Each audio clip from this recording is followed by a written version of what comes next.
if you're thinking about getting started on Amazon and looking for different approaches, my God, today I am super excited. Why? Because Cody Does Amazon is going to be sharing two key areas with us. One, blended Amazon OA, RA, which I'm super excited to learn more about. But also number two, I'm interested to learn about Walmart and the new opportunities ahead. Stay tuned. Today, I'm super excited. Why? Because quite simply, I'm going to be learning about different ways to be reselling in the reselling game. Why? Because Cody Does Amazon is here. He's going to be sharing about his journey, his story, but two areas that I'm interested in. One, how he blends OA and RA to achieve better margins. But number two, what's the new opportunity on the horizon? Walmart, what's he seen, and actually why it's way more profitable than Amazon. So, Cody, thank you so much for your time. Thank you for taking time out of your day and joining us today. If anyone doesn't know who you are happy to just introduce yourself and share a little bit about your journey so far? I'm just so excited to be on here. Yeah, thank you for the invite. So, yeah, we do Amazon, Walmart. We're kind of building a little, a catalog on both, and it's been a really cool journey. My wife and I, we have 6 kids. We live here in rural Georgia, and I really enjoy selling crap online, and that's kind of my tagline on on the internet is go sell some crap on the internet. I make content because Gary Vaynerchuk told me to in 2017, and so I've just been holding the phone and recording myself what I eat for lunch, and outbound shipments, and some of the successes, and then if you look back, some of the places where we've had some real challenges, and I enjoy this game, and I'm really excited to be on here talking with you about it. I love it. I think it's really funny. I say it to people, like, what do you do? I buy shit, sell shit. Like, it's just shit stuff.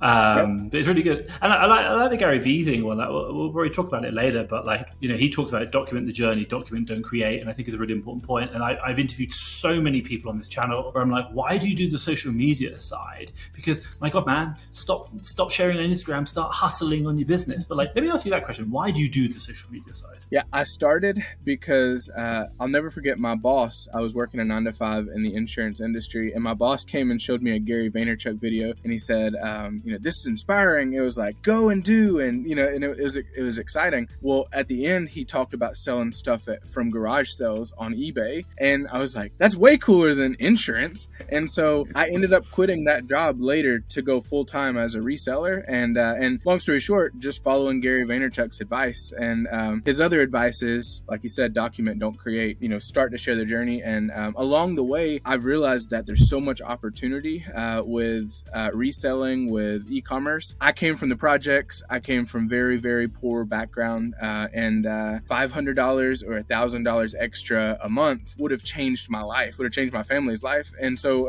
a part of my, kind of passion is sharing the opportunity with poor people, because they can go and do this too. There's no barrier for them to, why can they not do what I'm doing? And so that's a big motivator for my content is I want to reach the world with the gospel, if you will, of you can do what I'm doing. Anybody can do this. And so, yeah, I love that. I think it's really funny.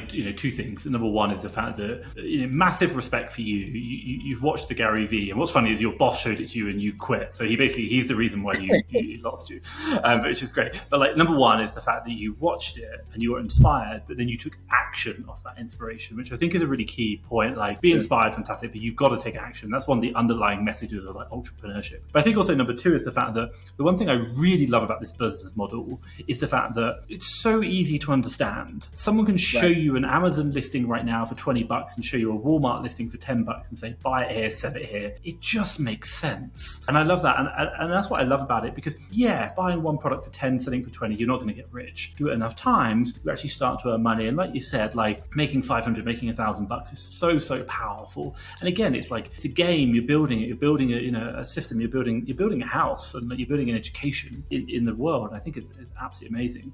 Question for you: how long have you been selling for, and why did you get started in this crazy business model? Yeah, we started in 2017. There was a flip challenge, and I was trying to make $20,000 in sales, going from 0 to 20K, and I had student debt and some other things, and so we started selling gym equipment in my garage, and then from there, I found Pallet Store where they just break down like Amazon returns and that sort of thing. And I started selling those on eBay, and we had some real success selling on eBay. I scanned one thing. Somebody told me to start an Amazon account. They said, you're probably going to get shut down immediately, but just start one and try. And so I did. And I scanned the stuff that we were selling on eBay, and it was way more profitable on Amazon. And so I sold it on Amazon. And then from there, that was our beginning. And then all of a sudden, I was in a Bolo group back then. I just got super lucky, and I was invited to be in, and they found this eye gel that was at Walgreens. We were buying it for under $10. We were selling it for 34, and as many as I could find, we were selling them. So I loaded my wife and my kids at the time in our van. We drove all around Georgia, all around Tennessee, all around Alabama, and picked up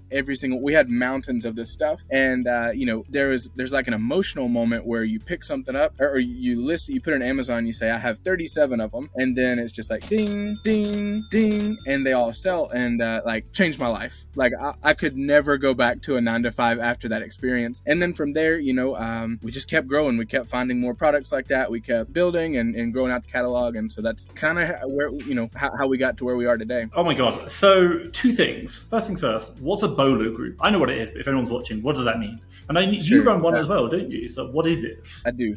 So I run at our Bolo group. We're currently closed. It's kind of hard. Like, you don't want 1,000 people in a group. So that's the one I run. It's at our Bolo group on social media. Basically, you get people in a group, and you're all thinking about finding the next hot item.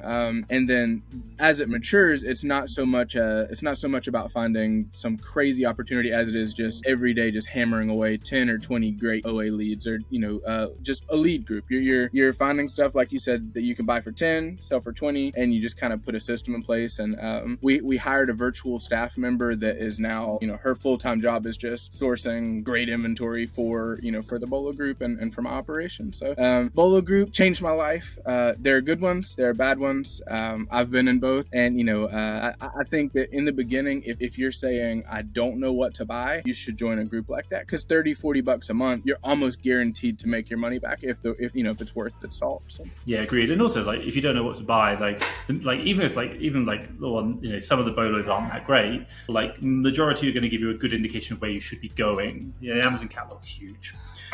You mentioned something earlier on, which was when I heard that ding, ding, ding, ding come in, I could never get a job again. I understand what you mean, but I think people who maybe haven't done it yet, if you can say to them, I don't understand, what does that mean? Of course you can get a job again. Why can't you after going through that experience? Yeah, I think you get a taste of, the opportunity where you don't have someone to tell you that you can't spend an hour and a half at lunch if you want to, or, you can't, your kid has a field trip, you can't go, that's crazy. I'm spoiled for, being employed by someone else. And, I'm the sole earner of our family. And if something happened, I'm not saying I wouldn't, but I would never be happy, and I would always be looking for what's that, and how do I get back to not having to answer to someone. And so that's not really as much of an Amazon thing as just if you can employ yourself, it's way cooler than somebody else employing you, and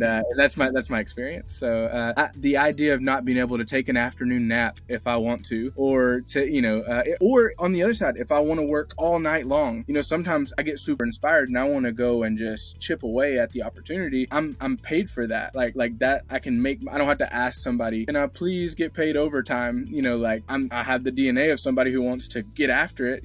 I can go get after if I want to. So. Yeah, I love it. I think it's interesting as you're talking. It kind of reminded me of something.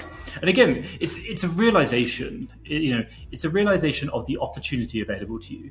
And I think when you look at the 9 to 5, and I'm not dissing the 9 to 5, but generally speaking, the 9 to 5 is I put in X number of hours and I get X cash out at the end of it as dictated by your salary. Whereas when you look at opportunities like this, what you kind of realize is that the amount of effort you put in isn't proportionate anymore to the output in cash. It can start growing, and you're like, whoa, I can now do less hours and make more money because I'm earning money, ding, ding, ding, ding, while I'm at my kid's soccer game. This just changes everything. input does not equal output. And I think in the world of leverage, around like people, remote staff, Amazon FBA, you start seeing this, and it's that realization of the opportunity. It's like absolutely incredible. Hey guys, I just want to take a quick moment out to say, if you're thinking about growing your business, or perhaps maybe even struggling to grow it and you just don't have enough time, well, a virtual assistant could be the answer that you're looking for. What we've done is I've put together a webinar, or actually a recording of how you can grow your business by 10,000 per month, and also how you can do this in just 5 hours per week. And this is based off our own experience and what we've done with other customers.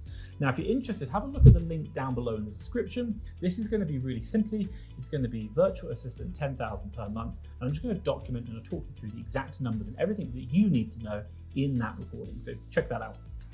Now, I appreciate that we're here not to talk about everything and anything in mindset, but I really wanted to delve into, because we had a conversation beforehand, which I was really, really interested in. You do, in your Amazon business, you do OA and RA, is that right, at the moment? And what's the revenue split? And tell me a bit about that side of it. Like, why are you still doing both of them? Why not just focus on one? Yeah, so OA, we're probably 60 to 70% OA, and then the rest is RA. And I've had a lot of success with this pickup model. When COVID happened, all of these retailers scrambled to try to get their pickup, systems in place, so that if you want to get a Little Debbie cake from Walmart and you don't want to wait for it to be shipped, you can order it and go and pick it up at the store without having to, go in, talk, blah, blah, blah. So because of that, there's a huge opportunity. You talk about leverage. You can leverage that. I use this software, or this website called Brickseek, and you can go on there and you can filter all the sales that are happening, and you can go to an exact store, so like the Walmart in my town or the next town over, and I can say what's available for pickup, and then you just order it and it's ready there. And the beauty of that is they don't have the infrastructure to ship that item, so they're not a competitor online. They're not shipping it nationwide like I am, so I can go and pick it up at retail, or a lot of times on sale even below retail, and it's a BOLO item. It's a be on the lookout,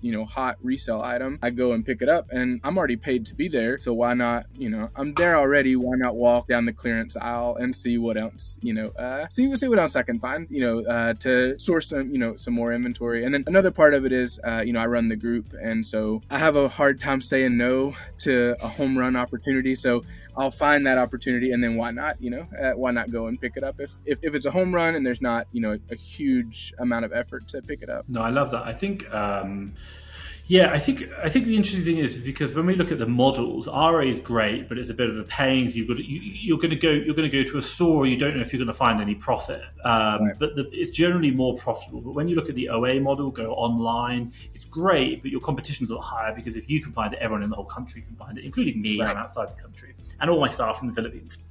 But when you're doing that kind of pickup model, is the fact that you're saying, actually, I can find it online, but I can only buy it locally, and I can use tools to help me do it. And actually, as a result, I'm able to go take advantage of the retail side by walking down the aisle, but also as well, what I'm actually able to do is I've really guaranteed profits, but also I've limited supply, because I know it's only available in my local Walmart, and you're like, happy days.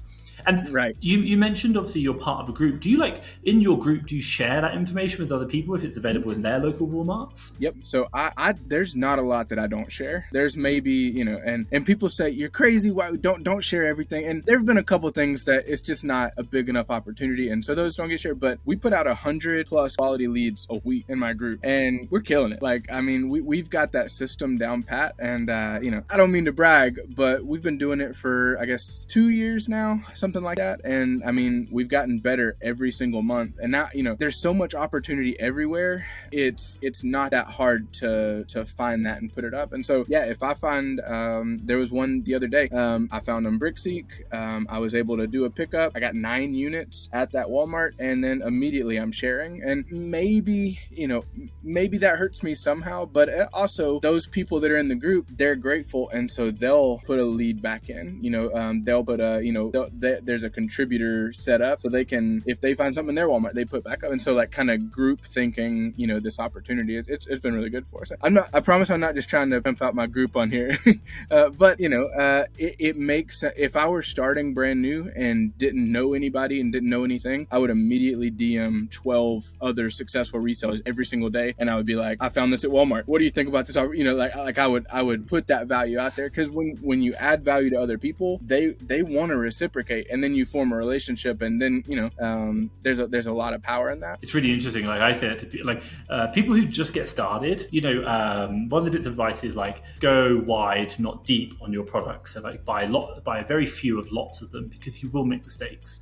And a classic one is that you're going to always trying to reason to buy it. And if you found a reason to buy it, even if it's not a good deal, what you might then do is go, look at all the money. I need to buy more so I can make more money. But you don't realize it was a bad buy in the first place. And because you don't know what you don't know. And what I always say to people is like the most counterintuitive thing ever is like, when you found your first 30 deals, like for those first 30 of them, you share them with everyone. You don't buy them, but you get the feedback, because they will tell you if it's a good deal. And what your goal is that after 30, those people are coming back to you to find out when your next deal is coming. Because when they come back to you, they know that you're finding good deals, and you know that you know what you're doing now, which is really interesting. But most people don't do that. And I think it's really interesting. But I come back to your point about, and I'll ask this question before we move on to the next bit, is whether it be sharing deals, whether it be documenting your journey, helping other people, recording this video interview right now, there will be a lot of people who say, why do you do it? You're crazy. You're making more competition for yourself. Like, what do you say to that? Yeah, I think that's true in some way. Either I'm creating competition or I'm making the competition smarter. I think the opportunity on Amazon is so much bigger than that. I just ran a list of great value brand items, so Walmart branded items here in the US that don't have a seller at all, a no seller listing. And if you've never got on Keep a Product Finder, it's super easy to do. You just go on there, run a list, filter the brand out, and then filter no sellers. It was like 700 items under great value brand don't have any sellers. And so, that's crazy.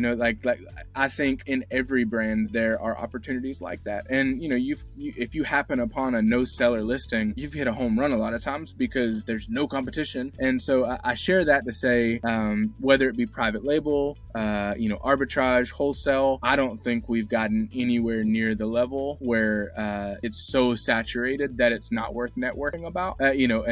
Like before Carter referred you or talked about me, and that's how we met. I didn't know who you were, but now I know you, and so we're friends. And I think that I'll add value to your operation, and then the other way around. I think the net effect of that is way better than not sharing, if that makes sense. Yeah, I agree. And I think also the other one to think about is like, hey, look, I did last year in the US, I did 1.2 million.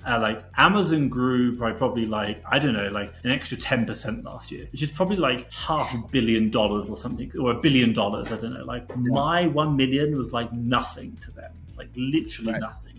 And every year Amazon's growing bigger than I can capture the growth. So it's like it's getting so much bigger. There's so much opportunity, and it's still got a lot to grow.